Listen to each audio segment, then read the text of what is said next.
ఇచ్చిన సర్వోన్నతుడు ఘనమైన తండ్రికి మొదటిగా లెక్కలేని నా కృతజ్ఞతాస్తుతులు తెలియపరుస్తూ ఈరోజు బైబిల్ క్లాస్కి కూడి వచ్చిన నా సహోదరి సహోదరులైన మీ అందరికీ యేసుక్రీస్తు నామమున హృదయపూర్వక వందనాలు తెలియపరుస్తూ ఆయా ప్రాంతాల్లో ఉండి దేవుని యొక్క వాక్యాన్ని శ్రద్ధగా వింటున్నా ప్రతి ఒక్కరిని కూడా తండ్రైన దేవుడు మరి ఎక్కువగా ఆశీర్వదించాలని కోరుతూ పరిచర్య కొరకు మా కొరకు ప్రార్థిస్తున్నా. ప్రతి ఒక్కరికి కూడా లైవ్లో ఉండి దేవుని యొక్క వాక్యాన్ని శ్రద్ధగా వింటూ మమ్మల్ని ప్రోత్సహిస్తున్న వారందరినీ మరి తాడిపూర్కి సంఘం నుంచి హృదయపూర్వక వందనాలు తెలియజేస్తూ మరి ప్రార్థన చేసుకుని మన వాక్య పరిచర్లోనికి వెళ్దాము. అందరూ కూడా ప్రార్థనలు ఏకించండి. ప్రార్థన. సర్వోన్నతుడు సర్వశక్తిమంతుడు పరమందు ఆశీనుడు అయిన మా కన్న తండ్రి, మీ పరిశుద్ధమైన నామమును బట్టి లెక్కలేని మా కృతజ్ఞతాస్తుతులు తెలియజేస్తున్నాం. మరి తండ్రి, జనవరిలో ఈ 9వ తారీఖుని సజీవులుగా ఉంచి ఈ దినం వరకు మమ్మల్ని కాపాడి ఈ సంవత్సరంలో మమ్మల్ని ప్రవేశపెట్టి బలపరుస్తున్నందుకు స్తోత్రం. ఈరోజు స్థానిక సంఘం ద్వారా ఈ బైబిల్ క్లాసులో మరొకసారి మీ జ్ఞానాన్ని నేర్చుకునే అవకాశాన్ని మాకు ఇచ్చారు. మిమ్మల్ని స్తుతించి గర్వపరచడానికి మాకు ఇచ్చిన గొప్ప అవకాశానికి స్తోత్రం. కూడి వచ్చిన ప్రతి ఒక్కరిని జ్ఞాపకం చేసుకోండి. మరి మేము ముందున్నామని మీ మాటలు వినడానికి తగిన విధేయత కలిగి ఉండాలని లోబడే మనసు మాకు మరి నిశ్శబ్దము, వినయమును, విధేయతను మరి మీ నామం ఎదుట మీ మాటల కొరకు మేము కనపరిచే అవకాశంగా ఉంటుంది. తండ్రి, మీ కన్నులు మమ్మల్ని చూస్తున్నాయి. మీ ముందు మేమున్నాం. మా హృదయాలను పరిశోధించే దేవుడు తండ్రి, మరి క్రమశిక్షణలో ఉండి మీ మాటకి విలువిచ్చే భాగ్యాలు తెచ్చేయండి. వినగలిగిన చెవి, గ్రహించే హృదయాలు వాటిని భద్రపరుచుకునే తండ్రి మరి మెలకువ మా అందరికీ దయచేయండి. చెప్పుచున్న మాలో మీ పరిశుద్ధాత్మ సహకారం అందించి బలపరచమని, రావాల్సిన వారిని త్వరగా నడిపించమని, ఆయా ప్రాంతాల్లో ఉండి తండ్రి వాక్యాన్ని వింటున్న ప్రతి ఒక్కరిని దీవించి ఆశీర్వదించమని యేసుక్రీస్తు పరిశుద్ధ నామమును బట్టి ఈ ప్రార్థన సమర్పించి వేడుకుంటున్నాము కన్న తండ్రి. ఆమేన్. విలువైన దేవుని సంగతులు పరిశుద్ధ గ్రంథము నుండి మనం నేర్చుకునే గొప్ప అవకాశాన్ని తండ్రి దేవుడు మనకిచ్చారు. మరి సంఘం ద్వారా దేవుడిచ్చిన ఘనత గొప్పది. ఎందుకంటే ప్రతి మాట వినడానికి లోకంలో స్థలాలు కనపడుతున్నాయి. అలాగే దేవుని వాక్యం వినడానికి కూడా దేవుడి గట్టు ఒక స్థలము ఉంది. అదే సంఘం.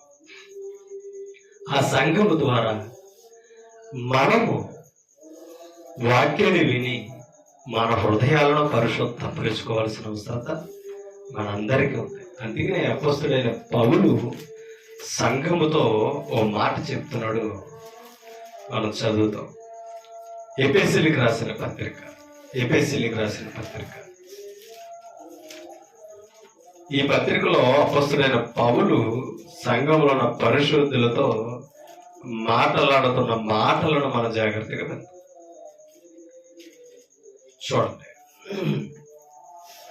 ఒకసారి 4వ అధ్యాయము, ఎఫెసీయులకు రాసిన పత్రిక 4వ అధ్యాయము 20వ వచనాన్ని చదువుతాం. అయితే మీరు అంటే ఎవరు అమ్మా? ఎఫెసీలో ఉన్న పరిశుద్ధులు, సంఘ విశ్వాసులు. అయితే మీరు యేసును గూర్చి విని, ఎవరో సంఘములో ఉన్నవారు ఎవరిని గూర్చి విన్నవారట? అది పౌలు మరొకసారి జ్ఞాపకం చేస్తున్నాడు. యేసును గూర్చి విని ఆయన యందలి సత్యము ఉన్నది ఉన్నట్టుగానే ఆయన యందు ఉపదేశింపబడిన వారైన ఎడల మీరలాగు క్రీస్తును చూడండి, మీరలాగు క్రీస్తును నెరవేర్చుకున్నవారు కారు. ఎలాగు అయితే మీరు అన్నాడు. అవునా? స్టార్టింగ్ లో ఏమన్నాడు? అయితే మీరు అన్నాడు. మళ్ళీ ఏమన్నాడు? మీరు అలాగూ చేర్చుకున్నవారు ఎవరిని? క్రీస్తుని. ఇప్పుడు క్రీస్తుని మనం చేర్చుకుంటేనే కదా మనలోనికి రాగలడు ఆయన. అవునా? ఇలాగే వచ్చి ఒకసారి మనం ప్రకటన గ్రంథంలోనికి వెళ్దాం. మళ్ళీ ఇక్కడ వస్తాం. ప్రకటన గ్రంథంలో ఒక మాట ఉన్నది, చేర్చుకోవడాన్ని బట్టి మాట్లాడుతూ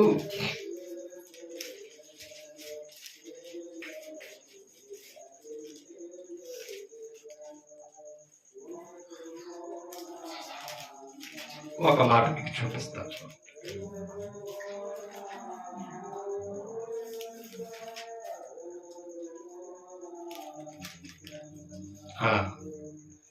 మూడో అధ్యాయము ప్రకటన గ్రంథం. జాగ్రత్తగా ఈ మాటలు మీరు వినండి. మూడో అధ్యాయము 20వ వచనాన్ని చదువుతాం. ఇదిగో నేను తలుపు వద్ద నిలిచియుండి. ఎవరు? క్రీస్తు మాట్లాడుతున్న మాటలు. ఎవరితో మాట్లాడుతున్నాడు? సంఘంతో మాట్లాడుతున్నాడు. ఏ సంఘంతో మాట్లాడుతున్నాడు? లవోదికయలో ఉన్న సంఘంతో మాట్లాడుతున్నాడు. 7 సంఘాలకి పేతురు గారి ద్వారా, యోహాను గారి ద్వారా దర్శనంలో సంఘాలు ఉన్న లోపాలు, సంఘం నెరవేరుస్తున్న కార్యాలను ఈ యోహాను గారి ద్వారా పద్మశు దీపంలో ఉండగా యోహాను గారికి దూత కనపరుస్తుంటే రాస్తున్నాడు. ఎవరో? యోహాను గారు, శిష్యుడైన యోహాను గారు. ఇప్పుడు ఆయన రాస్తుంటే మాట్లాడుతున్న మాటలు చూడండి. ఇదిగో నేను తలుపు వద్ద నిలుచుండి. ఏ తలుపు? ఏమా, ఇప్పుడు తలుపు ఎప్పుడు తడతాం? మూసి ఉన్నప్పుడు. అవునా? ఇప్పుడు మళ్ళా తలుపు మూసుంటే కాదు, కొట్టేవాడు కూడా ఎక్కడ ఉండాలి? బయట. అవునా? అది ఇప్పుడు యేసు ప్రభు ఎక్కడ నుండి తడుతున్నాడట? లవోదికయలో ఉన్న సంఘముతో క్రీస్తునే కలిగి ఉన్నారు. యేసుని గురించి విన్నవారే గాని హృదయములకు చేర్చుకున్నవారు. అది వినడం వేరు, చేర్చుకోవడం వేరు. ఇప్పుడు సభలెట్టి మీటింగ్ ఎట్టి మనం మైకి ఆడుతున్నాం, వింటలేదా ఆ శబ్దం ద్వారా? కానీ ఎన్నా చేర్చుకునేవాడు అందరూ కాదు. అది వినడము చేర్చుకోవడం కూడా ఉండాలట. చేర్చుకుంటేనే యేసు ప్రభు మనలోకి వస్తాడు. ప్రభు వస్తేనే గాని మనం క్రీస్తు సంబంధులు కాదు. అది ఇక్కడ అన్నాడు, ఆయన తడుతున్నాడట. తలుపు వద్ద నిలుచుండి. అంటే తలుపు అంటే హృదయాలు అనుకున్నాం. అంటే హృదయాల్లోనికి ఆహ్వానించిన వాడు బయటుండి ప్రభు తడుతున్నాడట. చదువుతాం. ఎవడైనను. ఎవరి స్వరం? ఆయన చెబుతుంటే, ఆయన తడుతుంటే ఆయన స్వరము విని ఏం తీయాలట? ఏ తలుపు? ఇప్పుడు ఆయన స్వరం ఏది? ఆయన స్వరం ఏది? వాక్యం. ఇప్పుడు వాక్యం వినబడుతుంటే వాక్యానికి ఏం చేయాలని తెలుసా? హృదయం అనే తలుపులు తెరవాలి. ఇప్పుడు హృదయం అనే తలుపులు తెరవాలంటే, హృదయంలోనికి రావాలంటే వాక్యం ఎక్కడ ఉండాలి? ఇప్పుడు వాక్యం హృదయంలోనికి రావాలంటే ముందు ఏం చేయాలి? ఎఫెసీ పత్రిక జ్ఞాపకం రావాలి, వినాలి. ఎఫెసీ పత్రికలు ఇందాకేమన్నాడు? యేసుని గురించి విని. ఇప్పుడు వినడానికి ఏం కావాలి? చెవులు కావాలి. అందుకనే కదా చెవులు గలవాడు నేను అంటున్నాడు. చెవులు లేవా వినే మనకే? అంటే జాగ్రత్తగా విని వాటిని హృదయమును భద్రపరుచుకోవాలి. అంటే వాక్యాన్ని చేర్చుకుంటే ఎవరిని చేర్చుకున్నట్టు? అది ఇప్పుడు హృదయంలోకి వాక్యం చేర్చుకుంటే ఎవరిని చేర్చుకున్నట్టు? అంటే చాలా మంది వింటున్నారు కానీ చేర్చుకుంటారు. దాన్నే నిష్ఫలము అని అన్నాడు. వాక్యం విత్తపడుతుంది కానీ మొలకెత్తకపోవడానికి కారణం ఏంటి? ఐహిక విచారాలు, ధనమోహాలు. అవునా?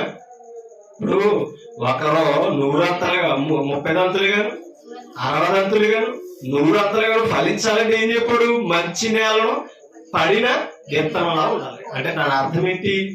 విన్నదాన్ని హృదయంలో భద్రపరచుకోవాలి. హృదయంలో లేదనుకో, ఏది వాక్యం హృదయంలోనికి వెళ్ళలేదనుకో మొలకెత్తే అవకాశం లేదు. కాబట్టి వాక్యానికి మన హృదయం ఏ చోటేస్తుంది అనేది కావాలి. అది ఇక్కడ అన్నాడు, తలుపు రద్దుండే ఏం చేస్తున్నాడట, తట్టుచున్నాడని. యేసు ఎక్కడున్నాడు? మన జీవితానికి బయట ఉన్నాడు, లోన లేడైనా. కానీ ఆయన లోపలికి రావాలంటే మనం చేర్చుకోవాలన్నాడు. ఇందాక ఎఫెసీ పత్రిక జ్ఞాపకం రావాలి. మీరు అలాగూ చేర్చుకున్నవారు కారు అన్నాడు. ఎలాగ చేర్చుకున్నవారు కాదు. ఒక మాట ఇక్కడ, వీరు యేసు ప్రభుని చేర్చుకున్నారా చేర్చుకోలేదా? ఏమా అర్థమవుతుంది అన్నమాట. చేర్చుకున్నారా చేర్చుకోలేదు? వీరు లవదీకాయ సంఘం చేర్చుకోలేదు. మీకైనా అర్థమవుతుందా? చేర్చుకుంటే జీవితం మార్పు ఉంటది. యేసున్న జీవితం అద్భుతమైన జీవితం, అవునా? ఇప్పుడు యేసు జక్కయ్య ఇంటికి వచ్చాడా లేదా? యేసు జక్కయ్య ఇంటికి వచ్చాడు, మారాడా? అవునా? అద్భుతంగా మారాడు. ఎవరో జక్కయ్య. ఏ చెట్టు ఎక్కినా మొత్తం మీద ఆయన చూసి ఏం చేశాడు? ఆయన గురించి విని మార్పు చెందాడు. ఆయన సొంకరి. ఇక చెప్పాలంటే ఆయన చేసిన అన్యాయానికి చెల్లించి మారాడు. జక్కయ్య జీవితం పాపంలో బ్రతుకుతున్న వారికి, మోసాలతో బ్రతుకుతున్న వారు ఒక నిదర్శనం అన్నమాట. అంటే ఇప్పుడు యేసు ఎవరో తెలుసుకోవాలని ఆతృత పడ్డాడు జక్కయ్య. కానీ ఆయన చుట్టూ జనసమూహాలే ఉన్నాయి. ఆయన పొట్టువాడై కనపడక యేసు ప్రభు ఏం చేశాడట? అవును కదా, ఆయన ఏం చేశాడట? చెట్టు ఎక్కాడు. చెట్టు ఎక్కి యేసు ప్రభుని గురించి విన్నాడంట. చూచాడు, విన్నాడు. ఒక్కొక్క మాట విత్తనాల్లో నాటిని. అది తప్పు తెలుసుకున్నాడు, ఒప్పుకున్నాడు, కనుక మారాడు. గ్రంథంలో రాయబడ్డాడు. ఇవాళ మాట్లాడుకోగలుగుతాడు. ఆలోచించాలి. అంటే యేసున్న జీవితాలు, యేసును ఆహ్వానించుకున్న వారి జీవితాలు మారతాయే తప్ప కానీ పాడైపోయింది. అంటే యేసుక్రీస్తు జీవితాలను బాగు చేసేవాడే తప్ప కానీ పాడు చేసేవాడు కాదు. అనేక స్వస్థత కార్యాలు యేసు ప్రభు చేస్తుంటే చాలా మంది యేసును దూషించారు. కానీ యేసు ప్రభు మానవ జాతికి మేలు చేయడానికి వచ్చాడు. అర్థం చేసుకోవాలి. ఇప్పుడు అక్కడ అన్నాడు ఏమని? ఎవడైనా నా స్వరము విని తలుపు తీసిన ఎడల నేను అతని యొద్దకు. అప్పుడు ఆయన చేర్చుకుంటే ఆయన వస్తాడట. వచ్చి అతనితో నేను, నాతో కూడా అతడు భోజనము చేయను. అది మా ఎవరితో భోజనం చేయాలట? క్రీస్తుతో భోజనం చేయాలి. మనం ఏమంటే కదా, అధికారులతో భోజనం చేయాలనుకుంటాం, గొప్పవాళ్ళతో భోజనం చేయాలనుకుంటాం, అవునే కదా? ఎందుకని? పలానా ఆయనతో భోజనం చేశారు, ఇదిగో సర్పి, అవునే కదా? కొంతమంది సేవకులు కూడా ఉన్నారు, ఫోటో తీర్చుకోవడానికి 5 వేలట. ఎవరితోటి? సేవకులతో. అంటే ఎంత విలువైనడు మరి ఈయన, అవునే కదా? అంటే మనం పెచ్చలోకి వెళ్ళకూడదండి. ఫోటో తీర్చుకుంటే 5,000, భోజనం చేస్తే 10,000. ఈ పరిస్థితులు ఉన్నారు. ఇంతకే మన జీవితంలోకి రావాల్సింది సేవకుడు కాదు, సేవకుడు బోధించే క్రీస్తు రావాలి. ఆ క్రీస్తు రావాలంటే ఆ బోధన మనం ఏం చేయాలి తెలుసా? జాగ్రత్తగా విని భద్రం చేసుకోవాలి. ఒక్కసారి ఇప్పుడు ఎఫెసీ పత్రిక వద్దాం.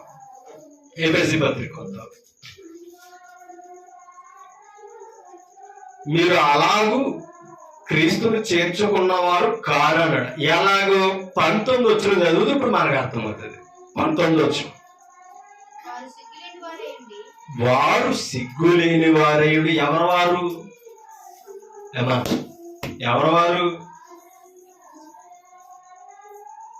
ప్రభుని ఎరగనివారు. ఓకేనా? ఇంకా చెప్పాలంటే లోకక్రియలో బ్రతుకుతున్నవారట. లోకంలో బ్రతుకుతున్న వారికి ఏముండదు? సిగ్గుండదు. నేను చేసేది పొరపాటే కూడా ఆలోచించడం, నేను పక్క వారికి అభ్యంతరకరంగా ఉండనా అనేది పట్టించుకోడు. అతనికి అది అనుభవం కనుక ఆ విలువ తెలియనివాడికేమో ఎలా ఉంటది? అభ్యంతరకరంగా ఉంటుంది. ఇది ఇంత అసభ్యంగా ఉన్నాడో అన్నదే వస్తుంది. కానీ దాంట్లో బ్రతుకుతున్న వాడికి ఎలా ఉంటది? ఇంకా ఏదో వింతగా చేయాలని అని అనుకుంటాడు పొరపాటులో కూడా. అవునా? అంటే ఇప్పుడు అంధకార క్రియలు లోక సంబంధాలుగా బ్రతికిన వారు ఎలా ఉన్నారట? అదిని తప్పు చేయడం ఆగరు. ఓకేనా? చూడండి, వారు సిగ్గులేని వారై ఉండి నానా విధమైన అపవిత్రతను అత్యాశతో జరిగించుటకు తమ్ముడు తామే ఏం జరిగించడానికంట? అపవిత్రత. అంధకారంలో లోకాన్ని అనుసరిస్తున్న వారు ఏం చేస్తారట? అపవిత్రతను అత్యాశతో అపవిత్రతను చేయడానికి ఆశను పెంచుకుంటారట. అత్యాశతో జరిగించుటకు తమ్ముడు తామే కామకత్వములకు అప్పగించుకున్నారట. ఎవరో 18 వచ్చిన చదువుదాం. వారైతే అంధకారమైన మనసు గలవారై ఉన్నారట. మీకు అంధకారమైన మనసు కనుక హృదయం ఏమైంది? ఇప్పుడు కఠినమైంది. కాబట్టి యేసుని గురించి విన్నా ఏం చేస్తలేదు? యేసుని గురించి వింటనే ఏం చేస్తలేదు? చేర్చుకోవటలేదు. మనం అతిగా ప్రతి పాయింట్ జాగ్రత్తగా వినాలి. ఇప్పుడు విన్నారు, సృష్టికర్తను పూజించారు, కానీ హృదయంలో ఆయన లేడు.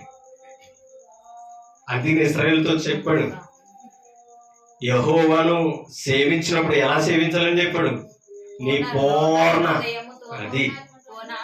పూర్తి హృదయము ఆయనకి ఇచ్చి ఆరాధన చేయాలి. ఓకేనా?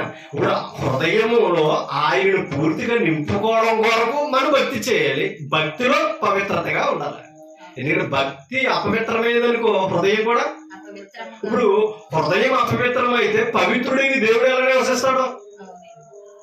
అవునే కదా? కాబట్టి ఇప్పుడు శుద్ధి కలిగిన హృదయాలు ఉండాలని అంటే యేసుక్రీస్తు జీవితంలోనికి రావాలి. అది నా మాట అన్నట. ఎవరు వారు 17వ వచనంలో చెప్తున్నాడు. కాబట్టి అంటే ఇప్పుడు అంధకారమైన మనసు ఉన్న వాళ్ళు ఎవరట? అన్యజనులు. ఎవరో? అవునా? అంటే మనం ఎప్పుడు అన్యజనులు? క్రీస్తును ఒప్పుకొని బాప్తిసం పొందకముందు మనము కూడా అన్యజనులమే. ఇప్పుడు ఎప్పుడైతే క్రీస్తుని గురించి విని విశ్వసించి, అవునా, పాప క్షమాపణ పొందామో మనం అన్యజనులు కాదు. ఎవరి జనులు? దేవుని యొక్క జనులు. క్రీస్తు వారు దేవుని ఎరిగిన వారు. కాబట్టి మనం అన్యజనుల జాబితాలో నుంచి ఏమయ్యాం?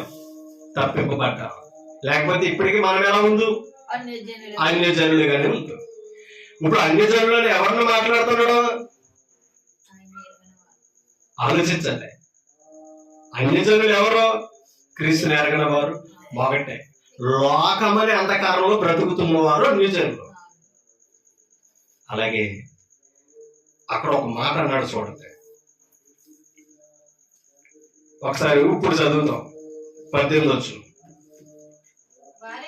వారైతే అంధకారమైన మనసు గలవారి తమ హృదయ కాఠిన్యము వలన తమలోనున్న హృదయం కాఠిన్యం అవుతే, అంధకారంలో బ్రతికితే జ్ఞానం కాదంట మనకు ఉన్నదే.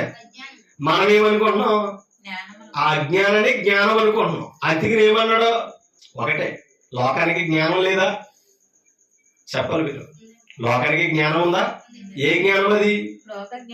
లోక జ్ఞానం. ఆ జ్ఞానాన్ని దేవుడు ఏమన్నాడు? వెర్రితనము అని అన్నాడు. అవునా?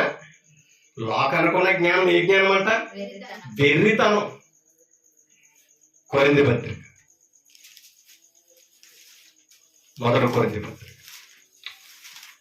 1వ అధ్యాయం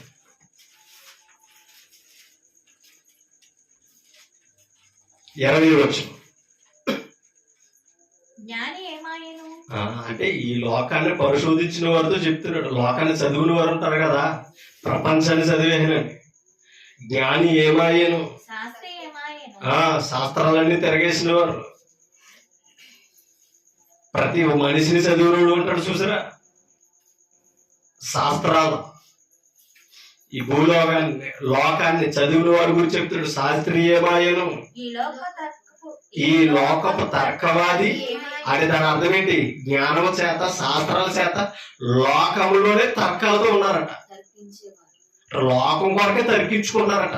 ఎవరి గురించి కాదు, సృష్టికర్తల గురించి కాదు. కానీ మీరు పైగా ఎవరో జ్ఞానులు, శాస్త్రులు. నాకేందో చదువుతాం. ఏ లోక జ్ఞానం అంటే ఇప్పుడు ఈ శాస్త్రులు, జ్ఞానులు అని తర్కవాదులు ఉన్నారు చూసారా? వారు దేనిని బట్టి జ్ఞానవంతులు అయ్యారు? లోక జ్ఞానాన్ని బట్టి. ఈ లోక జ్ఞానము దేవుడు అదే అంటే దాని అర్థం ఏంటి అమ్మా? శాస్త్రులు, జ్ఞానులు ఆయన దృష్టికి ఎలా కనబడుతున్నారో వెర్రితనంగా కనబడుతున్నారట. అవునా? మరి ఆయన దృష్టికి జ్ఞానులు ఎవరో? 18 సిలువను గూర్చిన, చూడండి, సిలువను గూర్చిన వార్త నశించేవారు ఎవరో? లోక జ్ఞానులు. లోకాన్ని అనుసరించే వాళ్ళందరూ ఏమవుతున్నారట? నాశనానికి గురవుతున్నారు. ఎందుకని? లోకాన్ని అనుసరించే వారు ఎక్కడ ఉన్నారన్నాడు అపొస్తలుడైన పౌలు. ఎఫెసీయులో చదివాం కదా, అంధకార సంబంధమైన మనసు కలిగి ఉన్నారట. అవునా? అంధకారమైనది మనసుతో ఉన్నారు కాబట్టి వారు ఏం చేయలేదు? ప్రభువుని చెప్పాలి, హృదయంలో చేర్చుకోలేదు. ఇప్పుడు ఈ జ్ఞానులు ప్రభుని గురించి వినలేదంటారా? అమ్మా, యేసుక్రీస్తు నాకు తెలియదని వాళ్ళు ప్రపంచంలో ఎవరున్నారు? ఇక యేసుక్రీస్తు జీవితం తెలియనివాడు కూడా, ప్రతి ఒక్కరు కూడా అవసరం యేసు దేవుడు కాదని నిరూపించడానికి నిలబడతారు. అంతేనా? అంటే ఇప్పుడు యేసు దేవుడు కాదని అన్నారంటే ఆయన పేరు ప్రభావితమైందా లేదా? అమ్మా, యేసు పేరు ప్రభావితమైందా లేదా? ఆయన ఒప్పుకోకపోయినా యేసు దేవుడు అంటున్నారని విన్నాడా లేదా? కానీ ఒప్పుకోకపోవడానికి కారణం ఏంటి తెలుసా? కఠినమైన మనసు, అంధకారమైన మనసు. అంతు కాబట్టి వారు హృదయంలో ప్రభుకు చోట్లేదు కాబట్టి దేవుడిగా ఆయన మాటలకే చోటు లేనప్పుడు ఆయనకి ఎలా చోటు ఉంటది? దీని అంతటికి కారణం ఏదట? లోక జ్ఞానం. ఓకేనా? ఇప్పుడు చెప్తున్నాడు సిలువను గూర్చిన వార్త. ఇప్పుడు సిలువను గూర్చిన వార్త ఎవరి గురించి? ఇప్పుడు సిలువను గూర్చిన వార్త ఏముంది? సిలువును గురించి అడిగితే ఏం చెప్తాం మనం? సిలువును గురించి అడిగితే సిలువులో మహాదేవుడు, లోకరక్షకుడు యేసుక్రీస్తు అందరి కొరకు ప్రాణం పెట్టాడు. అవునా? రక్తాన్ని వచ్చాడని చెప్తాం. ఇప్పుడు అదే కదా వార్త. ఇక చెప్పాలంటే మరణము, సమాధి వార్త, సిలువును గురించిన వార్త అంటే అది. కానీ వార్తను పక్కనెట్టారు, సిలువ ఎట్లు తిరుగుతున్నారు. అవునా? ఆలోచించాలి. ఇప్పుడు సిలువును గురించిన వార్త ఏది? వాక్యం. ఇది పట్టుకోవాలి మనం, ఇది ధరించాలి. గుండ్లోకి ఇది ఎక్కించుకోమంటే గుండ్ల పైన సిలువేసి తిరుగుతుంది. అవునా? కాబట్టి ఒకసారి మనం అర్థం చేసుకో. ప్రభువును ప్రేమించడం అంటే సిలువ వేసుకోవడమో, ఆ ముద్రలు వేసుకుని తిరగడమో, చేతులు కట్టుకోవడం అనుకున్నాం.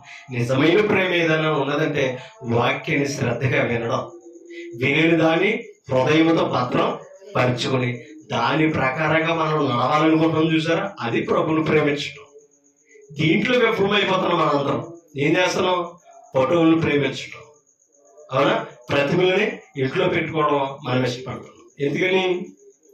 ప్రభు దీని మీదే ఉన్నాడు, ప్రభు ఇలాగే ఉన్నాడని ఒక రూపాలు చిత్రీకరించడంలో మన నమ్మకాన్ని, విశ్వాసాన్ని దేని మీదకి మార్చుకుంటున్నాం? ఒకవేళ అయ్యి చూస్తున్నాం, వాటితో బ్రతుకుతున్నాం కాబట్టి విశ్వాసం అక్కడ ఉంది. అవునే కదా? దండం పెట్టుకోమంటే దానికే పెడతారు. కానీ ప్రార్థన చేసుకుంటే అక్కడికి వెళ్ళి ఫోటో గడికి వెళ్ళి ప్రార్థన చేద్దరికి ప్రార్థన చేయడం తృప్తి అవుతుంది. అవునే కదా? ఇప్పుడు ఆ తిరిగి చేస్తే ప్రార్థన వినడాయినా. ఇప్పుడు తూర్పులో మూలన పెడతారు కదా గదిలో, ఏది ఆ ఫోటోకి చిన్న మందిరం కట్టి దాంట్లో పెడతారు. అది కూడా తూర్పులో పెడతారు. అవునే కదా? అంటే కొన్ని అలవాట్ల ప్రకారంగా ఇక్కడ ఉండాలి, అక్కడ ఉండాలని అనుకుంటారు. ఇప్పుడు నేను దేవుడు ఆ పక్కన ఉన్నాడా? ఆలోచించండి. అసలు ఆయన లేని చోటేది అంటే ఇప్పుడు దీనిని బట్టి అర్థం చేసుకుంటున్నాం, మనం ఏర్పరచుకోవడం ద్వారా ఇక్కడ ఉన్నాడని మనం అనుకుంటున్నాం. ఆయన లోకమందంతటా నివసిస్తాం. ఆయన కన్నులు భూలోకాన్నే ఏం చేస్తున్నాయి? సంచారం చేస్తుంది. కాబట్టి మనం అర్థం చేసుకోవాలి. ఇప్పుడు సిలువను కూర్చున్న వార్త నశించిపోయేవారు ఎవరో? లోకాన్ని అనుసరిస్తున్నవారు. ఇప్పుడు లోకాన్ని అనుసరించిన వాడు దైవ విలువ ఎలా తెలుసుకుంటాడు? ఏమా మరి మునుపటి మనం ఎలా ఉన్నాం? లోకాన్ని ప్రేమించిన వారు కాదా? లోకాన్ని అనుసరించి జీవితాలని నడిపించుకున్న వారు కాదా? దేవుని కృప, వాక్యాన్ని విన్నాం, అలాగే చేర్చుకున్నాం. కాబట్టి ఇవాళ ఆయన ముందు కూర్చొని వాక్యాన్ని గౌరవిస్తాం. లేకపోతే మనం ఇవాళ ఎవరో చెప్తే మనం ఇలాగే వెళ్ళిమేమో, భలే చెప్పాడు ఈయన రోడ్డు మీద మాట్లాడుకుంటా వెళ్ళిమేమో. అవునే కదా? భలే పెట్టారు పెద్ద మీటింగ్, ఆయన ఎవరో దూరం నుంచి వచ్చాడంట, నిజంగా ఆయన కటాఫర్ అంతా భలే ఉంది, ఇలాగే మాట్లాడుకుందాం కదా. కాబట్టి యేసుక్రీస్తు జీవితం విలువ తెలియక మనుషులు చదువుకుంటూ వెళ్ళిపోతున్నాం. కాబట్టి ఇక్కడ చెప్తున్నాడు, సిలువలో కూర్చిన వార్త నశించుచున్న వారికి. అప్పుడే ప్రభువుని కూర్చిన వార్త ఎలా ఉన్నదట? అసలు దైవ దృష్టికి వెర్రితనం ఏది అమ్మా? ప్రభు దృష్టికి వెర్రితనం ఏది? లోక జ్ఞానం. అవునా? ఇప్పుడు లోక జ్ఞానంలో ఉన్న వెళ్ళేమో దేవుడికి వెర్రితనంగా కనబడుతుంటే, ఆ లోకానికి మహాదేవుడు సృష్టికర్తని చెప్తుంటే చెప్పేవాడిని ఎలా చూస్తున్నాడు? లోకం ఈడు పెచ్చోడు అన్నట్టుగా చూస్తుందట. ఎందుకు తెలుసా అలా ఎందుకు చూస్తుంది అమ్మా? అవునా? ఇప్పుడు సృష్టికర్తను గురించి బోధిస్తుంటే లోకం ఎందుకు అలా చూస్తుంది బోధించేవారని? కారణం ఏంటి తెలుసా? 26వ వచనం, సహోదరులారా మిమ్మల్ని పిలిచిన పిలుపును. ఇప్పుడు ఆ కొరింథీ సంఘంతో మాట చెప్తున్నాడు, మిమ్మల్ని పిలిచిన పిలుపును. ఇప్పుడు ఈ రోజు ఈ మాట మనం చదువుతున్నాం కనుక మన పిలుపును ఒకసారి కూడా ఆలోచన చేసుకుందాం. మీలో అంటే కొరింథీ సంఘంలో, అంతేనా? మీలో లోకరీతిని జ్ఞానులైన గనులైన గొప్ప వంశము వారైన అనేకులు ఎక్కడికి క్రీస్తు దగ్గరికి, అంతేనా? అంటే క్రీస్తు దగ్గరికి అంటే ఎక్కడికి? సంఘానికి. ఓకే, పిలిచింది ఎవరు? చెప్పాలి. పిలిచింది ఎవరు? ఎలా పిలిచాడు? అది సువార్త ద్వారా. ఇప్పుడు సువార్త వినబడమే ఎవరు పిలుపది? అది ఆ వాక్యం విని వెనక్కి ఎవరైతే తిరుగుతారో వారు పట్టబడుతున్నారు. ఓకేనా? ఇప్పుడు అందుకనే పిలిచిన పిలుపును చూడమన్నాడు. కొరింథీ సంఘంతో పౌలు చెప్పాడు. ఇప్పుడు మన రీతిని చూసుకుందాం ఒకసారి. అవునా? మనం ఏమైనా జ్ఞానవంతులుమా? గనులుమా? ఏముంది మన వెనకాల? ఏ జ్ఞానం ఉంది మనకి? అవునా? అంటే ఇప్పుడు లోక జ్ఞానం దేవుని దృష్టికి ఎలా ఉంది? ఇప్పుడు ఆ జ్ఞానం మనలో ఉన్నదని కూడా మనం ఆయన దృష్టికి ఎలా కనపడ్డాం? అది ఎర్రోలు పైన కూడా అవకాశం ఇచ్చాడు. గొప్ప వంశము కూడా కాదట మన. ఇప్పుడు అప్పటికి లోకంలో గొప్ప వంశం ఏది? యోనా వంశం. అవునా కదా? ఆ వంశం కంటే గొప్ప వంశం లేదు. అందుకని యూదులు విర్రవీగారు, మాకంటే గొప్పవారు, గొప్ప జాతి ఎక్కడ దానిని బట్టి కూడా కొంతమంది తృణీకరించారు. పోనీ అలా చూసుకునేవో పిలిచాడంటే మనలో అది లేదు. ఇప్పుడు కింద చదువుతాం, ఏ శరీరయు దేవుని ఎదుట ఎందుకు పిలవలేదంట అంత అలాంటి వాళ్ళని?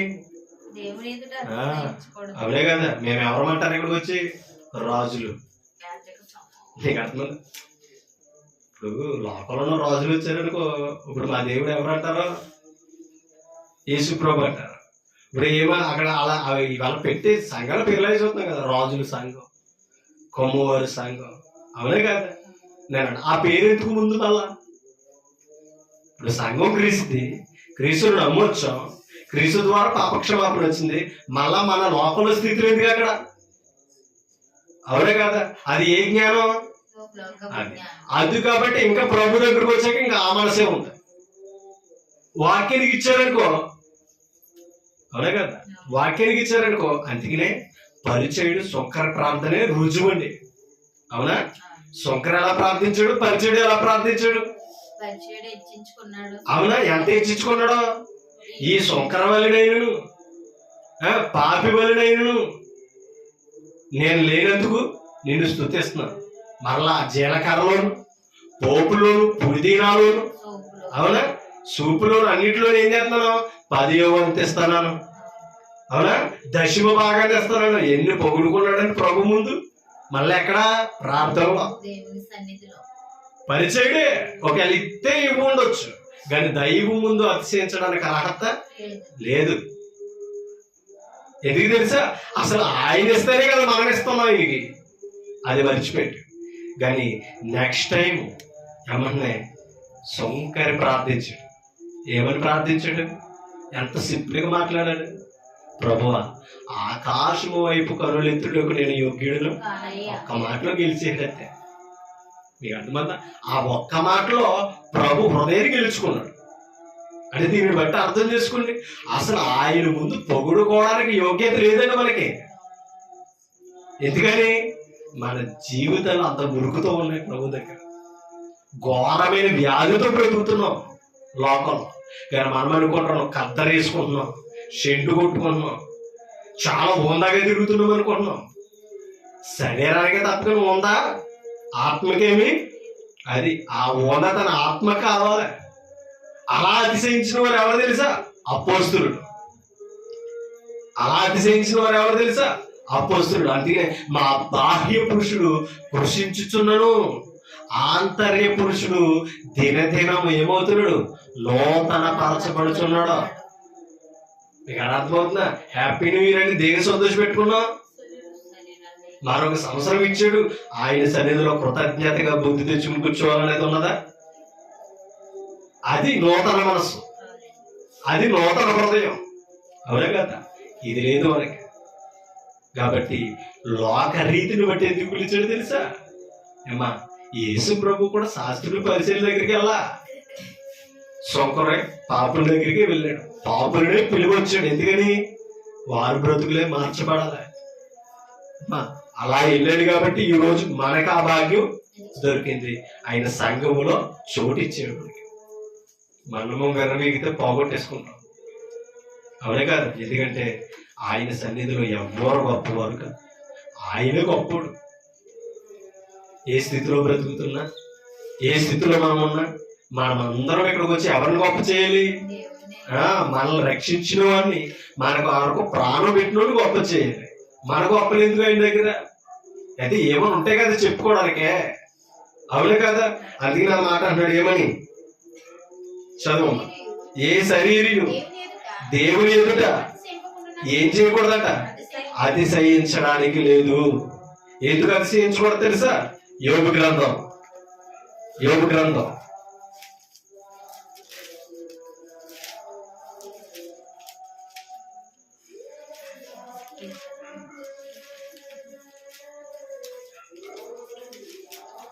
యోబు గ్రంథం. యోబు గారు మాట్లాడుతున్న మాటలు 25 వచ్చాయి.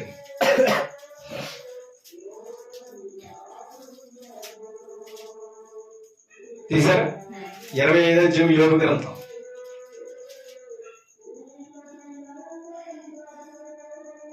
నాలుగో వచ్చిన చదువుతాం.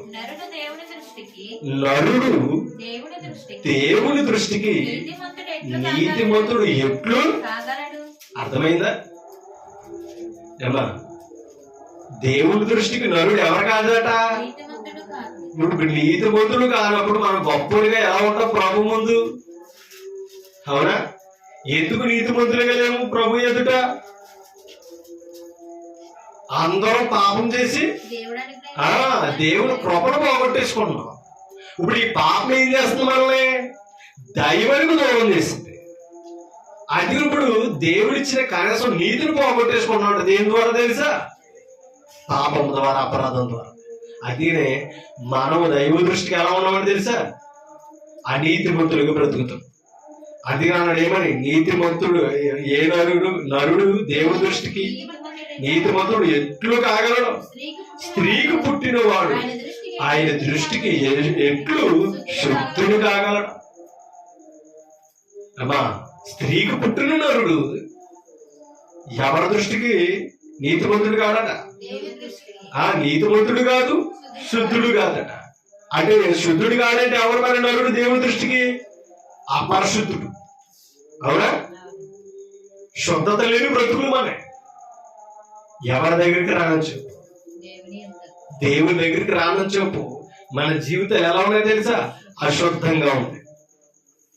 అశుద్ధమైన జీవితాలతో మనం బ్రతుకుతున్నాం. ఒక మాట మీకు చూపిస్తాను చూడండి. మత్తయి సువార్త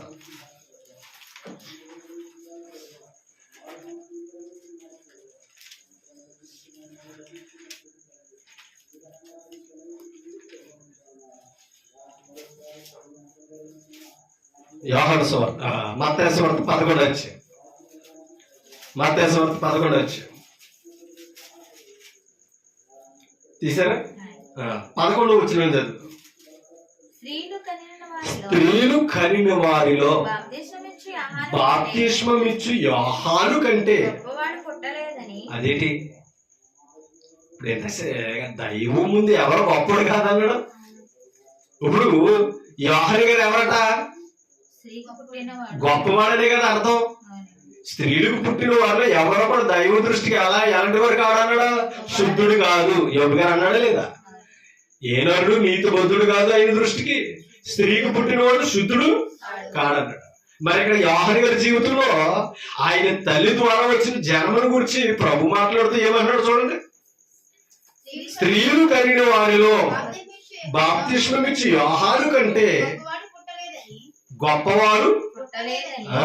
యోహాను కంటే గొప్పడు లేడట. అంటే యోహాను గొప్పడనే కదా అమ్మా, యోహాను శుద్ధుడనే కదా, అదే కదా. యోహాను కంటే గొప్పవాడు పుట్టలేదని ఎవరితో చెప్తున్నాడట? ఆయన యొద్దకు వచ్చిన వాడితో చెప్తున్నాడు యేసు ప్రభు. యోహాను కంటే గొప్పవాడు పుట్టలేదు. యోహాను ఎందుకు గొప్పడయ్యాడు? లోకస్వార్త యోహాను ఎందుకు గొప్పవాడయ్యాడు చదువుతాం. 1వ అధ్యాయం లోకస్వార్త 1వ అధ్యాయం తీసారా? 76 వచనం చదువుతాం. లోకస్వార్త 1వ అధ్యాయం 76 వచనం. మరియు ఓ శిశువా, నీవు సర్వోన్నతుని ప్రవక్తవనబడుదువు. ఎవరట? ఈ శిశువు ఎవరట? సర్వోన్నతుని. సర్వోన్నతుడు ఎవరు? క్రీస్తు. ఇప్పుడు ఈ సర్వోన్నతుడికి ఈయన ఎవరట తెలుసా? ప్రవక్త. ఎవరైనా యోహాను గారి గురించి చెప్తున్నాడు. ఏమా చదువుదాం. మన దేవుని మహావాత్సల్యమును బట్టి. దేవునికి ఏముందట? సామాన్యమైన వాత్సల్యత కాదు, మళ్ళా మహావాత్సల్యత ఉందంటే దాని అర్థం ఏంటి? ఎంతైనా కృప చూపించగలడు. అది పాపాలతో ఆయన దగ్గరకు వచ్చినా సరే వాక్యాన్ని వినే బుద్ధుంటే ఎలాంటి వారిని క్షమించి మార్చుకునే అవకాశాన్ని ఇచ్చేవాడు. అదే వాత్సల్యత. మహావాత్సల్యత గలవాడై ఆ మహావాత్సల్యతమును బట్టి వారి పాపములను క్షమించుట వలన. చూడండి, వాత్సల్యమును బట్టి ఏం క్షమిస్తున్నాడట? పాపాలను. ఓకేనా? పాపాలను ఏం చేస్తున్నాడట? క్షమిస్తున్నాడట. కిందకి చదువుతో మాట. తన ప్రజలకు రక్షణ జ్ఞానం ఆయన అనుగ్రహించినట్లు. మీరు అర్థం చేసుకోండి అమ్మా, ఆ సర్వోన్నతుడు ఏమనుగ్రహించాలంట? రక్షణ. అంటే ఇప్పుడు దీన్ని అర్థం చేసుకోవాలి. ఏ జ్ఞానం కాదు ఇది? లోక జ్ఞానానికి ఏమి లేదు, రక్షణ లేదు అమ్మా. లోక జ్ఞానానికి ఏమి లేదు తెలుసా? రక్షణ లేదు. ఏముంది? అతిశయం ఉంది. నేను జ్ఞానిని, నేను శాస్త్రవేత్త అనేది ఏముంది? అతిశయం ఉంది. రక్షణ లేదు. అందుకనే దేవుడి దృష్టికి జ్ఞానం ఎలా ఉన్నా తెలుసు? లోక జ్ఞానం వెర్రితనం. ఎందుకు తెలుసా? ప్రయోజనం కాదు అది. మనం ఏదన్నా చేస్తున్నట్టు ప్రయోజనం ఉండాలి. అందుకని మనం అంటాం, రేపు బ్రతుకుతున్నావు అర్థం ఉందా అంటాం. అంటే బ్రతికేవాడికి లోకంలో కూడా ఏముండాలి? ఎందుకు బ్రతుకుతున్నావో అర్థమై బ్రతకాలట.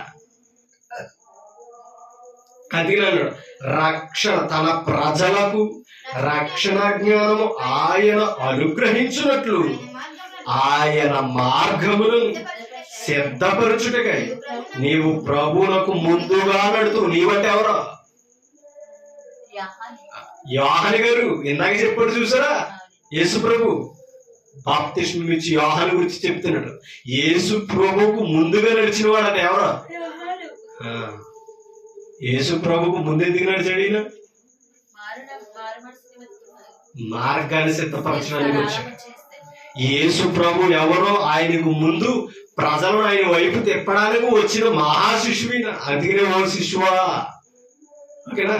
ఇప్పుడు స్త్రీలు కనిన వారు యోహాను గారు ఎంత గొప్పడు అన్నాడు తెలుసా? ఏమా మార్గాన్ని ప్రభు మార్గాన్ని సిద్ధపరిచిన వాడు ఈయన. ఎవరో అక్కడ కింద అన్నాడు చూడండి ఆ మాటలో, ఆయన మార్గములను సిద్ధపరచుటకై నీవు ప్రభువునకు ముందుగా నడుతూ మన పాదములను అదే ఎక్కడున్న వారి పాదాలు, పాపములో ఉన్నవారి పాదాలు సమాధాన మార్గములోనికి. అది మా రక్షణ జ్ఞానము ఎక్కడికి నడిపిస్తుంది తెలుసా? సమాధాన మార్గం. అంటే లోకానికి ఏమి లేదు, సమాధానం లేదు. యేసులో ఉన్న వాడికి ఏముంది? అది మనం సమాధానం అనే బంధము చేత ఆత్మ కలిగించి ఐక్యతను కాపాడుకోవాలని ఇందాక ఎఫెసీ పత్రిక 4 చెప్తాడు పరిశుద్ధులతో. అంటే లోకంలో ఉన్న వారికి ఏమి లేదు, సమాధానం లేదు. ఎందుకని? జ్ఞానం లేదు కాబట్టి. ఇప్పుడు క్రీస్తులో ఉన్న వాడికి ఏముంది? మళ్ళా రక్షణ జ్ఞానం ఇది కాబట్టి మనం ఏం కలిగి ఉండాలట? సమాధానం కలిగి ఉండాలి. ఎందుకు తెలుసా? మనం ఉన్న మార్గం ఏది? సమాధాన మార్గం. అమ్మా ఇప్పుడు మనం ఎవరిలో ఉన్నాం? ఎక్కడున్నాం? క్రీస్తులో ఉన్నాం, క్రీస్తు సంఘంలో ఉన్నాం. మనకి ఏం కావాలి? ఎందుకని? మనం నమ్మిన వాడు ఎవరో సమాధానానికి కర్త. మరి ఆయనలో మనకి సమాధానం లేకపోతే ఇంకెవరిని సమాధానం పడతాం? ప్రభుతో. అది పౌలు అంటాడు, మాకు సమాధాన పరిచర్యను అప్పగించాడు. అద్భుతమండి. అంటే ఇప్పుడు సమాధానం ఆయన చెప్పడానికి వచ్చాడంటే ఎవరు? యోహాను గారు. అది గొప్పడు. సమాధాన కర్తల గురించి చూపించడానికి వచ్చాడు ప్రపంచానికి. కింద మాట చూడండి, మన పాదములను సమాధాన మార్గములోనికి నడిపించినట్లు చీకటిలోను మరణ ఛాయలోను కూర్చుండు వారికి. ఎవరు వెలిగించేది? ఎవరు వెలిగించేది? అంటే ఇప్పుడు ఆ వెలుగు ఇదిగో అని చెప్పడానికి వచ్చాడట. ఎవరో యోహాను గారు. ఎంత అద్భుతమైన సాక్ష్యం అండి! యేసుక్రీస్తుని గురించి యోహాను గురించిన సాక్ష్యం ఎంత అద్భుతమైన సాక్ష్యం. యేసుక్రీస్తు ఎవరో, ఆ వెలుగు ఎవరో, లోకపు వెలుగు, నిజమైన వెలుగు ఎవరో చెప్పడానికి పుట్టాడట ఈయన. చెప్పాడా? అబద్ధమాడాడు. ఆయన ఎందుకు పుట్టాడో ఎందుకు వచ్చాడో అది నెరవేర్చుకుని వెళ్ళాడు. మళ్ళా తల నరికించుకుని వెళ్ళాడు. అన్యాయాన్ని చూసాడు అట్లా వారలా రాజా మరొకడాన్ని లెక్క చేయలా. ఎవరో అది అంత బలవంతుడని యోహాను గారు. అలాంటి అందుకనే ఇశ్రాయేలుని సర్ప సంతానం అని మాట్లాడగలిగాడు. సామాన్యుడేం కాదు. ఎవరో యోహాను గారు. సామాన్యుడేం కాదు. సర్ప సంతానమా, రాబోయే కాలంలో మీకు ఉగ్రత ఉంది, దాని నుండి తప్పించడానికి మీకు బుద్ధి ఎవరు చెప్తాడయ్యా? 2024 ఎలాగో రాలేదు, అవునా కదా? 2025లో ఏం కావాలి మనకి? చూడండి ఒకసారి హెచ్కేల్ గ్రంథంలోకి వెళ్దాం. హెచ్కేల్ గ్రంథంలోకి వెళ్దాం.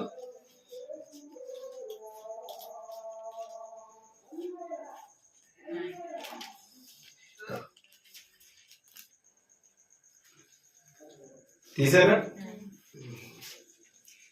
18 హెచ్కేల్ గ్రంథం 31. మీరు జరిగించిన అక్రమ క్రియలన్నిటిని ఏం చేయాలట? ఎందుకు చేశారు అక్రమ క్రియలు? లోకాన్ని అనుసరించారు, అన్యులతో తిరిగారు కనుక ఆయన ప్రజలు ఏం చేశారు తెలుసా? క్రమంగా ఉండవలసిన వారు అక్రమ క్రియలో నడిచారు. విడిచి నూతన హృదయమును ఏం తెచ్చుకోవాలట? మన బుద్ధి మారితే హృదయం మారుతుంది. ఏమా 2024 సంవత్సరం అంతా కూడా మన బుద్ధి అంతా లోకం మీద ఉంటుంది. కానీ ఇప్పుడు ఎవరి మీదకి తిరగాలి తెలుసా? ఈ సంవత్సరమైన మన బుద్ధి దైవానికి ఉపయోగపడాలి. బుద్ధిమంతులుగా బ్రతకాలి, బుద్ధిహీనులా బ్రతకూడదు. కాబట్టి బుద్ధి తేగలిగినది ఏంటి తెలుసా? ఆయన మాట. 36 అధ్యాయం దీంట్లోనే 36 అధ్యాయం 26 వచ్చిన ఎలా వస్తుంది ఇక్కడ బుద్ధి చెప్తున్నాడు చూడండి. నూతన హృదయము మీకిచ్చేదను, నూతన స్వభావము మీకు కలుగజేసేదను. ఎవరు కలగజేస్తారు? అమ్మా యెహోవా గురించి చెప్తున్నాడు, ఇశ్రాయేలుకి చెప్తున్నాడు. ఇప్పుడు నూతన బుద్ధి నూతన హృదయం ఇచ్చేది ఎవరు? యెహోవా దేవుడు. అవునా కదా? అయితే యెహోవాని విడిచిపెట్టి వారు ఏం చేస్తున్నారు? అన్యుల మార్గాల్లో వెళ్తున్నారు కాబట్టి వాళ్ళు ఏం చేశారు తెలుసా? శరలో ఉండిపోయారు. ఆ శరలో ఉన్నప్పుడు మాట్లాడుతున్న మాటలు ఇవి వేయించగలిగారు. ఆయన ద్వారా ప్రకటిస్తున్నాడు ఇశ్రాయేలుకి. మీ బ్రతుకులు ఎలా ఎత్తుకున్నాయని తెలిసే కారణం మీరు లోకాన్ని అనుసరించి మీ గుండెలు ఎలా ఉన్నాయి తెలిసి అక్కడికి ఎంత చెప్పాడు చూడండి మాట. గుండె ఎలా మారిపోయిందట? మాంసపు గుండె అంత కఠినమైపోయింది. అందుకే ఇందాకేమన్నాడు ఎఫెసు పత్రికలో? అంధకారమైన మనసు అన్నాడు. కనీసం వెలుగు చోటు ఎవరో వెలుగును గుర్తించరు. అందుకే అన్నాడు రాతి గుండె అంటే తీసేవాడికి శక్తి ఎవరికి ఉంది? అక్కడ యెహోవాకు, ఇప్పుడు యేసుక్రీస్తుకే ఉంది. అమ్మా వాళ్ళ మన గుండెను మార్చగలిగిన వాడు ఎవరు తెలుసా? అది ఎలా డాక్టర్ గుండు తీసి గుండు పారితే కొంతకాలం బ్రతుకుతావేమో, కానీ ఈయన చేత గుండు మార్పిడి జరిగిందనుకో, అవునా? ఈయన చేత గుండు మారిందనుకో పరలోకానికి చోటు ఉంది. అది ఆ స్ట్రోక్ వచ్చింది, ఈ గుండె ఆపరేషన్ చేస్తాను, నేను బ్రతకమంటే ఏం చేస్తాను? కాల్లో ఎల్లో పడి చేయించుకుంటలేదు. ఎందుకని అవున కొత్త ఆయుష్కాలం అనుభవించాలి. కానీ ఆయన ముందు మనం కఠిన హృదయాలతో ఉంటే, నీకు అర్థమైంది? ఆయన ముందు కఠిన హృదయాలతో ఉంటే ఆయన ముందు చోటు ఉండదు. అది ఈ ఆపరేషన్ చేసిన కొంతకాలం బ్రతుకుతాం మేము. కానీ ఈ గుండె ఎవరి కొరకు బ్రతకని తెలుసా? దేవుని కొరకు బ్రతకాలి. డబ్బు డబ్బు అనుకుంటాం, గడ్డు గడ్డు అనాలి. ఏది గుండు దేవుడు దేవుడు అనాలి. కాబట్టి ఇవాళ అనేకమైన రకాలతో కొట్టుకుంటుంది గుండె. ఇవాళ డబ్బు డబ్బు అని కొంతమంది కొట్టుకుంటుంటే, లవ్ లవ్ అని కొంతమంది కొట్టుకుంటుంది. అవునా కదా? రకరకాలుగా గుండు కొట్టుకుంటుంది. కానీ మనం అందుకనే రహాబుని విషయం అంటదండి, మీ మహాదేవుని గురించిన మాటలు విని మా గుండెలు అవిసిపోని అంటదండి. యెహోషువ గ్రంథంలో అద్భుతమైన మాట. ఏగుల వారికి సాక్ష్యం ఇస్తుందండి. ఎందుకంటే ఆ స్త్రీ ఎవరో? వ్యభిచారి స్త్రీ కూడా యెహోవా దేవుని గురించి మాట్లాడి ఏమైందని తెలుసా? గడగడలాడిపోయి గుండె. మన గుండె కరగాల ప్రభు ఎదుట బండబారిపోకూడదండి. మన రాతి గుండెను కూడా తీసేయగలిగింది ఏంటి తెలుసా? వాక్యం. ఆయన మాటగా ఉన్న శక్తి. అందుకే నా రాతి గుండె మీలో నుంచి తీసివేసి మాంసపు గుండెను మీకు ఇచ్చేదను. మీకు అర్థమవుతుందా? ఏ గుండె ఇస్తాడట ఆయన? మాంసపు గుండె మీకు ఇచ్చేదను, నా ఆత్మను. అది మాంసపు గుండె ఉంటే ఎవరి ఆత్మ ఉంటది? చూడండి, నా ఆత్మను మీ అందుంచి నా కట్టడలో అనుసరించువారుగాను నా విధులను గైకొని వారుగాను మిమ్మును చేసేదని. అప్పుడు దీనిని బట్టి అర్థమవుతుంది ఆయన కట్టడం, ఆయన విధులు మీరేం చేస్తలేదు, అనుసరించలేదంటే కారణం ఏంటి? కనీసం చదవలేదు ధర్మశాస్త్రాన్ని. కారణం ఏంటి? ఆ ధర్మశాస్త్రం చదివేవాడిని వినేవాడిని అనుసరిస్తే వీరి మనసు ఎక్కడ ఉంటది? యెహోవా దేవుని మీద. అన్యులతో విగ్రహాలతో తిరుగుతుంటే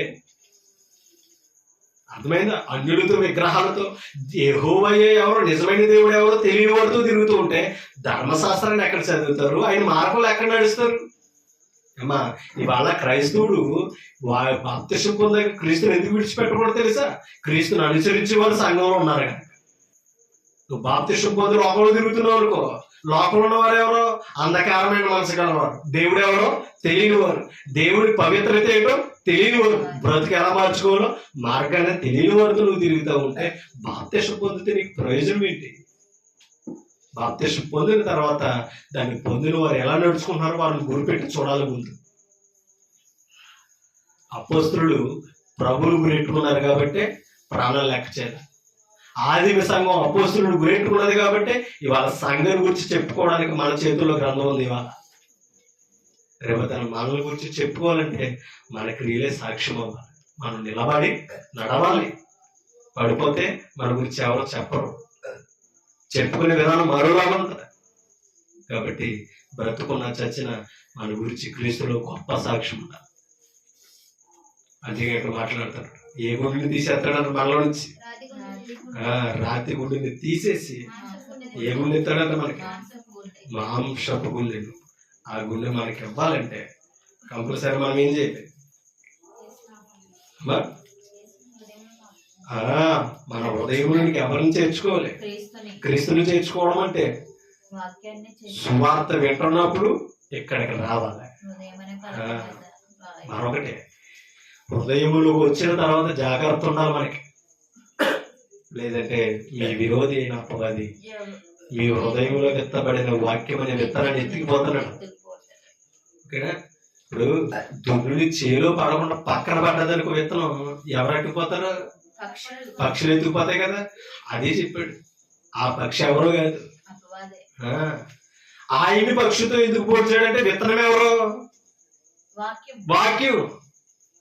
అది ఆ నేల ఏదంటే హృదయం. ఈ హృదయంలో ఉన్నదాన్ని ఎలా ఎత్తుకుపోవాలో ఆడికి తెలుసు. హృదయంలో మొలకెత్తాలంటే ప్రభుకే తెలుసు. అది ప్రభువుని అడ్డు పెట్టుకుని ఉండాలి. ఫలించే అవకాశం ఉంటుంది. దేనికి? వాక్యానికి. కాబట్టి ఆ ఫలం మనలో రావాలని అంటే వాక్యం దగ్గర మనం కనిపెట్టుకుని ఉండాలి. అది ఇప్పుడు అన్నాడు యోహాను, స్త్రీలు కనిన వారందరిలో ఎవరన్నాడు? ఎతుకు గొప్పవాడయ్యాడు. రక్షణ జ్ఞానమును ప్రకటించేవాడి దగ్గరికి నడిపించాడు. సమాధాన మార్గంలోనికి నడిపించాడు. ఎవరు? యోహాను గారు. కానీ దేవుని దృష్టికి నరుడు ఎవరు కాదు, నీతిమంతుడుగా స్త్రీకి పుట్టినవాడు దైవ దృష్టికి శుద్ధుడు కాడు. మరి ఎవరు శుద్ధులు? ఎవరు శుద్ధులు? ఇందాక చదివిన మత్తయి సువార్త 11వ అధ్యాయం ఇప్పుడు అంటారు. మత్తయి సువార్త 11వ అధ్యాయం ముగింపులోనికి వెళ్తాను. 11వ అధ్యాయం ఇప్పుడు చదువుతాం. 11వ అధ్యాయం. స్త్రీలు కనిన వారిలో బాప్తిస్మం ఇచ్చి యోహాను కంటే గొప్పవాడు పుట్టలేదని నిశ్చయముగా మీతో ఎవరితో? ఆయన వద్దకు వచ్చిన వారితో చెప్తున్నాడు, యోహాను కంటే గొప్పవాడు పుట్టలేదని. కింద మాట అన్నాడు చూడండి. అంటే యోహాను గొప్పవాడై ఉన్నాను, పరలోక రాజ్యములో అల్పుడైన వాడు. అది అంటే పరలోక రాజ్యములో గొప్పవాడు అవ్వాలంటే ఎలా ఉండాలంట? అల్పుడు. తను తగ్గించుకుంటే ప్రభు దృష్టికి హెచ్చించబడు. ఇప్పుడు అల్పుడిగా ఉంటే చాలు. ఎక్కడ ఉన్నదో చోటు? పరలోక రాజ్యంలో ఉంది. అందుకనే మనల్ని ఎలా పిలిచాడట? కొద్ది మంది జ్ఞాపకం రావాలి. లోకరీతిని గొప్ప వంశపు వారైనను, జ్ఞానులైనను, అవరే కదా, ధనవంతులైనను చెప్పడే లేదా, భాగ్యవంతులైన వారిని పిలవలా, వెర్రి వారిని పిలిచాడట. అర్థమైందా? అంటే లోక దృష్టికి ప్రభు దగ్గరికి వచ్చిన వాళ్ళు ఎవరంటే తెలుసా? వెర్రివారు. ఎందుకని? దేవుని జ్ఞానం లోకానికి ఎలా ఉంది? వెర్రితనంగా ఉంది. ఇప్పుడు ప్రభువులోకి వచ్చిన వాడికి లోకం చదువుతున్నవాడు అర్థమవుతున్నాడు, వీడికంటే పెచ్చోడి ఇంకొకడు లేడని. ఎందుకని? అన్ని తెలుసుకుంటున్నాడు, అడ్రస్ దొరికితే. అవునే కదా? అన్ని చదివాడు, అన్ని తెలుసుకున్నాడు, పరలోకం మార్గం తెలియలేదు, ఎక్కడికి పోతాడు? అవునే కదా? పరలోక రాజ్యంలో చోటు దొరకదు. పరలోక రాజ్యంలో చోటు దొరకాలంటే అల్పులుగా ఉండాలి, ఆ ఉంచేవాడిని కలిగి ఉండాలి మనం. అవునే కదా? ఇప్పుడు ఆ స్త్రీల కంటే గొప్పవాడు యోహాను అయితే, యోహాను కంటే గొప్పవాడు ఎవరు? పరలోక రాజ్యంలో ఉన్నవాడు గొప్పవాడు. అవునా? పరలోక రాజ్యంలో ఉన్న వాళ్ళు ఎవరు? యోహాను సువార్త. యోహాను సువార్త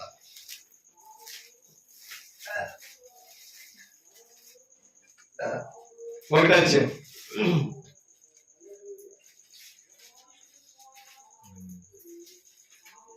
12 వచ్చు. యోహాను సువార్త 1:12. తన్ను అంటే ఎవరిని? క్రీస్తుని అంగీకరించిన వారి గురించి తన్ను ఎందరో అంగీకరించుతారో వారందరికీ అనగా అంటే ఇప్పుడు అంగీకరించడం అని చెప్తున్నాడు. తన నామమందు విశ్వాసం ఉంచు వారికి దేవుని పిల్లలగుటకు ఎవరైనా తండ్రి క్రీస్తుని అంగీకరించిన వాడికి ఏమిచ్చాడట? ఆయన పిల్లలుగా ఉండే అధికారం ఇచ్చాడంట. క్రీస్తుని ఒప్పుకోని వాడికి అధికారం లేదు. నేను దేవుని పెట్టినని చెప్పుకుంటాడు ఇక్కడ. కానీ అక్కడికి వెళ్తే నువ్వెవరవా తెలియదు. ఎందుకని? అడ్రస్ లేదు. ఆ సంకల్పంలో నువ్వు పిలవల్లా, నేను పంపించిన వాళ్ళు నువ్వు అంగీకరించలా. అక్కడ ఆ మాట అన్నాడు చూడ కింద, వారంటే ఎవరు? క్రీస్తుని అంగీకరించిన వారు, తన నామమందు విశ్వసించిన వారు, వారు దేవుని వలన. అంటే ఇప్పుడు దేవుని వలన పుట్టిన వారు ఎవరు చెప్పండి? క్రీస్తుని అంగీకరించిన వారు, ఆయన నామమందు విశ్వాసం ఉంచి రక్షణ పొందిన వారు ఎవరట? ఆయన పిల్లలట. వారు దేవుని వలన పుట్టిన వారే గాని రక్తము వలనైనను. అప్పుడు దీనిని బట్టి మనకు అర్థమవుతుంది. రక్తము వలనైనను, శరీరేచ్ఛల వలనైనను, మనుష్యేచ్ఛల వలనైనను. ఇదే లోక జన్మ. అది స్త్రీలు పుట్టిన వారిలో యోహాను కంటే గొప్పడు లేడు అన్నాడు. స్త్రీకి పుట్టినవాడు దేవుని దృష్టికి శుద్ధుడు కాదని యోబు గారు అన్నారు. ఓకేనా? ఇప్పుడు మరి దేవుని దృష్టి గొప్పడు ఎవరో? క్రీస్తులో పుట్టినవాడు. క్రీస్తుడు జన్మించిన వాడట. ఎవరి దృష్టికి గొప్పడు? దేవుని దృష్టికి గొప్పడు. ఇప్పుడు క్రీస్తులో పుట్టినవారు ఎవరు? దేవుని వలన పుట్టినవారు. దేవుని వలన పుట్టినవారు ఎవరు? బాప్తిసం ద్వారా. యోహాను పత్రిక. దేవుని వలన పుట్టినవారు ఎవరు చెప్తాడు చూడండి. యోహాను పత్రిక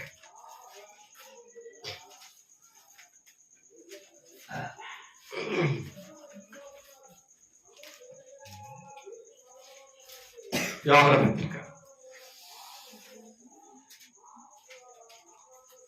3వ అధ్యాయం. మొదటి యోహాను పత్రిక 3వ అధ్యాయం.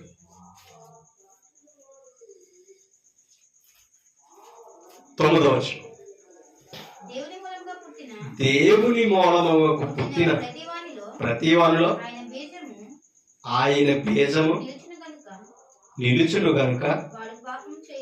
ఎవరి బీజం ఉంటే పాపం చెయ్యం.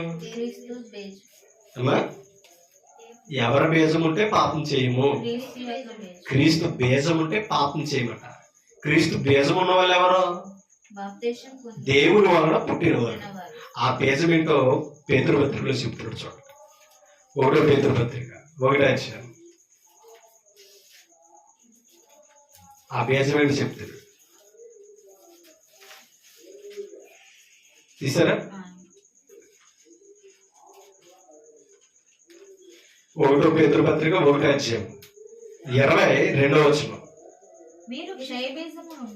మీరు క్షయబీజము నుండి కాక శాశ్వతమగు జీవమగల దేవుని వాక్యము మూలముగా. అప్పుడు అక్షయ బీజం ఏది? దేవుని వాక్యం మూలమైనదే అక్షయ బీజం. ఇందాకేమన్నాడు? దేవుని మూలముగా పుట్టిన వాడిలో ఆయన బీజం నిలిచింది అన్నాడు. ఏం నిలిచిందంట? ఆ బీజం ఏది? అక్షయ బీజం ఏది? వాక్యం. అర్థమైందా? అక్షయ బీజం ఏది? వాక్యం. అంటే వాక్యం వలన పుట్టినవాడే దేవుని బీజం కలిగి ఉన్నవాడు. వారే దేవుని సంబంధులు. ఏ సంబంధాలు కాదు? శరీర సంబంధమైన జన్మ కలిగిన వారు కాదు, మనుష్యేచ్చల వలన పుట్టిన వారు కాదు, శరీరేచ్చల వలన పుట్టిన వారు కాదు. అతినే నీటి మూలముగాను ఆత్మ మూలంగాను పుట్టండ్రా బాబు అన్నాడు. ఆ పుట్టినవాడికి ఏ బీజం వస్తుంది? క్షయ బీజం ఏది? తల్లి ద్వారా తెచ్చుకున్నది ఆ క్షయ బీజం. అది అంటే కొంతకాలమే ఆయుష్ కాలం. అక్షయ బీజానికి ఎటర్నల్ లైఫ్. వాక్యం ఉన్నంత కాలం ఏముంటది? ఆ బీజం నిలిచుంటది. కాబట్టి ఆ బీజం ఉన్నవాడు కూడా నిలిచుంటాడు. ఆ బీజం పుట్టేది ఎక్కడంటే ఆయన ఇంట్లో. అవునే కదా? ఆ బీజం ఎక్కడ దొరుకుతుంది? సంఘములో. క్రీస్తులో పుట్టడం అంటే సంఘం ద్వారా జన్మించడం. ఇది అర్థం కావడం లేదు ఇట్లా. ఇప్పుడు మీరు ఫలించి అభివృద్ధి పొందండి అన్నాడు. ఆదాము ఒక్కడుంటే ఫలిస్తాడా? అందుకని ఏం చేసాడు? మరి క్రీస్తులు మనందరం ఫలించడానికే సంఘాన్ని ఇచ్చాడు క్రీస్తుకి. సంఘం ద్వారా మనం జన్మించాలి. ఏమా? ఆదాము నుంచి అవ నుంచి అక్షయ బీజం తెచ్చుకున్నాం. క్రీస్తు నుంచి సంఘం నుంచి ఏం తెచ్చుకున్నాం? అక్షయ బీజం. అది శాశ్వత కాని జీవితం. ఇది శాశ్వతమైన జీవితం, పరలోకంలో ఉంచగలిగిన జీవితం ఇది. కాబట్టి ఇప్పుడు ఆయన బీజం ఏది చెప్పండి? ఇప్పుడు ఆయన బీజం కలిగిన వాళ్ళు ఎవరు చెప్పండి? క్రీస్తుని సంఘాన్ని కలిగి ఉన్న వారి దేవుని బీజం ఉన్నవాళ్ళు. లేకపోతే ఆయన బీజం లేనివారే. ఆయన బీజం లేకపోతే ఆయన వాడు ఎవరంట కదా? నువ్వు నాకు పుట్టావని రుజువేదంటే టెస్ట్ చేస్తున్నారా లేదా? డిఎన్ఏ టెస్ట్ లో నువ్వు పుట్టావో లేదో, ఆయనకి సంబంధం ఉందో లేదో అర్థమవుతుంది. ఇప్పుడు ఆయన టెస్ట్, అది వాక్యమే టెస్ట్. నువ్వు దేవుడికి పుట్టావో లేదో టెస్ట్ చేసేది అది. ఆయన పుడితే నువ్వు అక్షయుడివే, క్షయ బీజం కలిగిన వాడు కాదు. మరి ప్రభు అక్షయుడైనప్పుడు, వాక్యం అక్షయమైనప్పుడు, సంఘం అక్షయమైనప్పుడు, తండ్రి అక్షయమైన వాడు అయినప్పుడు, పరలోకం అక్షయమైనప్పుడు, ఆయన అనుసరించి మనం క్షయమైన వారుగా ఉంటే అక్కడికి ఎలా వెళ్తాం? అందుకని అక్షయులుగా మార్చడానికి అక్షయమైన సంఘాన్ని భూమి మీద పెట్టాడు. కానీ అక్షయ వాక్యం విని అక్షయ సంఘములు ఉండి అది మనలోనికి చేర్చుకోకపోతే, మనం అక్షయులుగా పడకపోతే మనము పరలోకం వెళ్ళే యోగ్యత కలిగిన వారు కాదు. కాబట్టి క్రీస్తును చేర్చుకోవడానికి యోగ్యులుగా మనం ఉండాలి, అయోగ్యులుగా ఉండకూడదు. అందుకని ఆ మాట చెప్పాడు. ఏమని? అక్షయ బీజము నుండి పుట్టిన వారు గనుక నిష్కపటమైన సహోదర ప్రేమ కలుగునట్లు మీరు సత్యవాక్యమునకు. ఈ బీజం ఎక్కడి నుంచి వచ్చింది? అది కాబట్టి ఆ వాక్యానికి మనం ఏమవ్వాలట? విధేయులగినట్లు. చూడండి, మీ మనస్సులను ఏం చేసుకోవాలి? ఎలాగా ఆ వాక్యానికి విధేయులైతే మన మనసులు ఏమవుతున్నాయి? మరి ఎంతగా అంధకారమైన మనసు ఎలా వచ్చింది ఎఫెసీ సంఘంలో ఉన్న వారికి? వాక్యానికి చోటివ్వక, వాక్యానికి విధేయులై ఉంటే, వాక్యం హృదయంలో ఉంటే వారి జీవితాలు ఎలా ఉంటాయి? పవిత్రంగానే ఉంటాయి. ఇప్పుడు రండి, ఈ మాట చెప్పి నేను ముగించేస్తాను. ఎఫెసీ పత్రిక ఎక్కడ ప్రారంభించామో ఆ వచ్చిన చదువుకుని మాకు ముగించుకో. 4వ అధ్యాయం ఎఫెసీ పత్రిక 18వ వచనం. వారైతే అంధకారమైన మనసు గలవారై తమ హృదయ కాఠిన్యము వలన తమలోనున్న అజ్ఞానము చేత దేవుని వలన కలుగు జీవముల నుండి వేరుపరచబడిన వారై తమ మనసునకు కలిగిన వ్యర్థత అనుసరించి నడుచుకొనుచున్నారో అన్యజనులు. అది వ్యర్థంగా మనసు పెడితే ఎలా ఉన్నదట? సిగ్గులేని వారే నానా విధమైన అపవిత్రతను అత్యాశతో జరిగించుటకు తమను తామే దేనికి అప్పగించుకున్నారు? కామకత్వం, శరీరెచ్చలకు అప్పగించుకున్నారు. ఇప్పుడు చెప్తున్నాడు 20వ వచనం. అయితే మీరు యేసును గూర్చి విని ఆయన యందలి విన్నవాక్యం వాస్తవాన్ని నమ్మాలట. సత్యము ఉన్నది ఉన్నట్టుగానే ఆయన యందు ఉపదేశింపబడిన వారైన ఎడల మీరెలాగూ క్రీస్తును నేర్చుకున్నవారు మీరు ఎలాగూ 17, 18, 19 వచ్చిన వాళ్ళు అలాంటి లక్షణాలు కలిగి మన ప్రభుని నేర్చుకున్న వారు కాకూడదట. అవునా కదా? ఇంకా ఈ లక్షణాలు మనలో ఉంటే గనక ప్రభుని వారికిలా చేర్చుకుంటే అంధకార సంబంధులమే తప్ప కానీ వెలుగు సంబంధులు కాదు. కానీ అంధకారంలో మరణేచ్చలో ఉన్న వారికి ఏం కలుగుతుంది అన్నాడు బాప్తిస్మమిచ్చే యోహాను. అంధకారంలోను మరణేచ్చలలోనూ ఉన్నవారికి వెలుగు కలుగుటే ఆ వెలుగును గురించి సాక్ష్యం ఇచ్చడానికి వచ్చాడా లేదా? సమాధాన మార్గాన్ని బోధించడానికి వచ్చాడా లేదా? మరి ఆ సమాధానకర్తే మనకు దగ్గరకు వస్తే ఆ సత్య సంబంధం లేని వెలుగునే కలిగి ఉంటే మనం ఇంకా అంధకారమైన మనసుతో ఎత్తుకుంటాం తెలుసా? వాక్యం లేదు. ఆ వాక్యంతో మనం ఏమవ్వలేదు, వెలిగింపబడలేదు. కాబట్టి అన్యుల్లా మనం ఉండకూడదు. ఇంకా ప్రభుని చేర్చుకున్నాక ఎలా ఉండాలి? ధన్యులుగా, అంటే క్రైస్తవుల్లా బ్రతకాలి, వాక్యానుసారంగా జీవించాలి. వారే అక్షయులు, దేవుని బేజం కలిగిన వారు, పరిశుద్ధులని. నన్ను నేను హెచ్చరించుకుంటాం, మిమ్మల్ని హెచ్చరిస్తాం. ఓపిక మీ అందరికీ హృదయపూర్వక వందనాలు. మనం ఆత్మ సంబంధులుగా ఉందాం, మనం అక్షయులుగానే ఉందాం. శరీర సంబంధులుగా బీజంలో పుట్టిన వారిగా కాకుండా నాశనానికి వెళ్లకుండా మనం పరలోకానికి చేర్చే సంఘంలో యథార్థంగా బ్రతకాలని ఈ మాటలు ఎక్కడితో ముగిస్తాం. Thank you.